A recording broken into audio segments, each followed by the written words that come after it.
How do you feel sitting on the stage surrounded by people who made history and kind of described how the world looks today?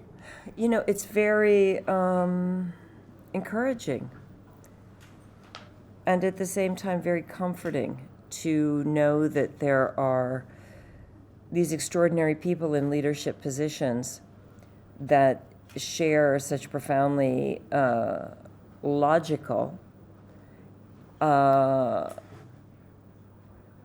only thoughts but actions, that they're out in the world and that they are creating these positive movements and that they're doing these revolutionary actions. How did you get involved in this kind of activity? In my AIDS work? Charity.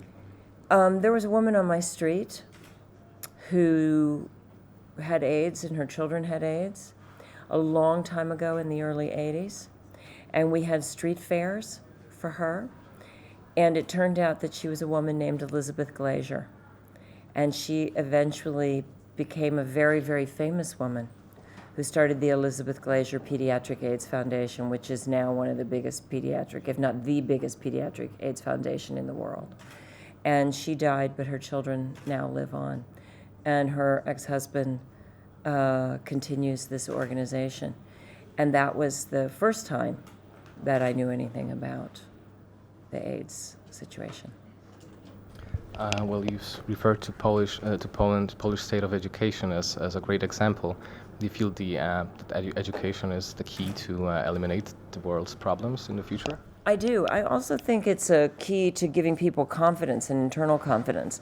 Because if you have a secondary education, whether you educate yourself as an engineer or a hairdresser or, a checkout person, so that you have a career. You don't have to educate yourself to be a doctor or lawyer. You have to educate yourself for something that you like to do, so that you simply have a job and are employable and do things that make you happy. I mean, I noticed that when I said that, there was a lot of people coming on to my Twitter site and behaving controversially, as though unless you were a doctor or lawyer, that your education was somehow insignificant. But it isn't. It's significant that you educate yourself in an area and become a productive human being. It's your productivity. It's your engagement. It's your service to your fellow man that's key and elemental. And that's why it's so exciting that here in Poland, there is that activity and there is that push to become a productive and engaged citizen. What about your daily bread? I mean, do you have any acting plans for the nearest future? Yeah, I have a lot of movies coming out this year. We just had this film called Lovelace come out. I have a film called Fading Gigolo. I have one called God's Behaving Badly, and one called What About Love? And they're all coming out in the next year.